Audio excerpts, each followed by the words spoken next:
Thank you, Peter, for that introduction.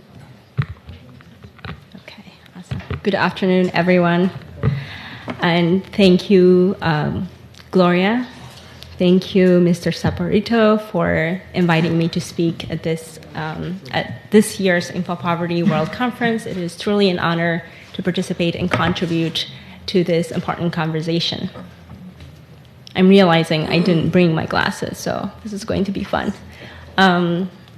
Okay, so as Peter said, next slide, please. I'm Dr. Nadait Gebremedhen, and I lead Hagush, which is a social enterprise that is working to make technology access universal. And our work is democratizing access to digital devices such as laptops, smartphones, and the like.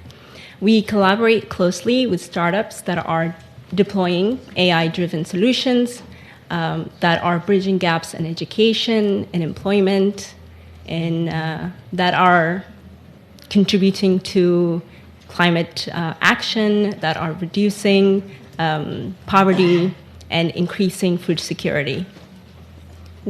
Our work is key to enable these solutions because we are all about building the digital infrastructure that is needed for these solutions. Next slide, please. So I want to start off by telling you about this particular AI solution that I think demonstrates very well the immense potential of these AI solutions that we have, but also highlights a key challenge that we face, especially for people who are living in the global south. Next slide, please.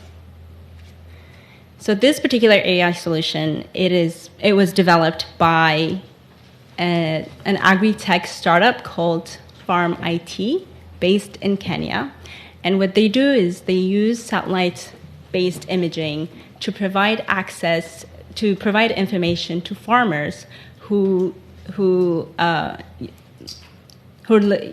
need information about their farms, basically about the health of their soil or health of their plants, and that information, the farmers use it to increase their productivity. And so how it works is there are a bunch of agronomists, and they interpret the data and share it with the farmers. So this startup, we just started working with it. And next slide, please. Right now, they have registered about 360,000 farmers in their app. But many of these farmers do not have access to smartphones. And so we started working with them to enable access to give access to smartphones to these farmers. Next slide, please.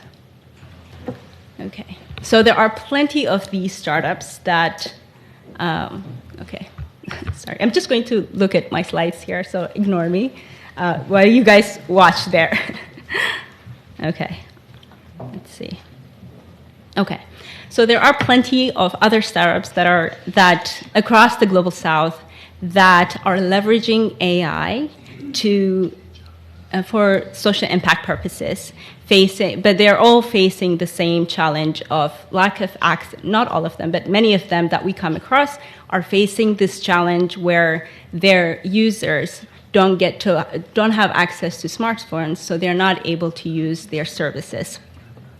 So this lack of digital infrastructure is such a limiting factor, or both on impact and the services provided by these AI solutions. Next slide, please.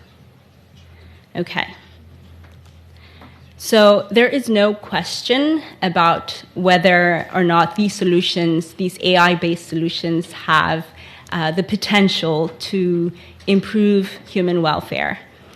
But there is an important question that we should all be asking. Are people everywhere well-positioned to realize the potential of AI?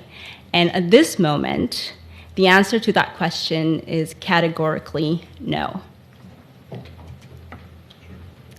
So there is an AI divide emerging. the economic and social benefits of technology are geographically concentrated primarily in the global north. Next slide, please. And so it is important to ask why this is the case. Why are the global South nations less prepared than the global North nations when it comes to AI? So there are a number of factors here. There's lack of data and technical infrastructure. There is low practitioner capacity. And then there is the high cost of building these AI solutions and deploying them. And then there is this reason that doesn't get a lot of airtime, the digital divide. Even when you have these solutions in place, not everyone is able to use them. Next slide, please. It's been a while since we've had the digital divide as an issue. Just to give you an idea of where we are at this moment in time, access to smartphones in, let's say, South Korea, 98% of the population has access to smartphones.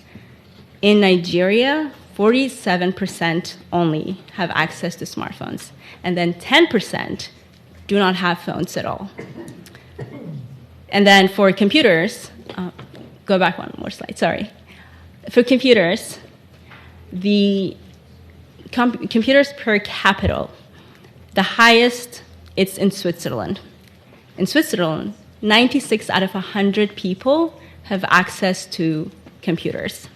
In Mali, Malawi, in Niger, it is less than 1 in 100 people that have access to computers. So this is the state of affairs. Next slide, please.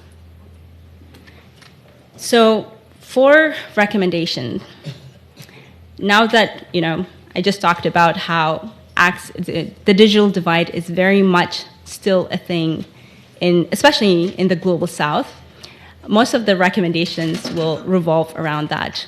So we have to ensure that people in emerging economies and developing countries are well positioned to leverage AI.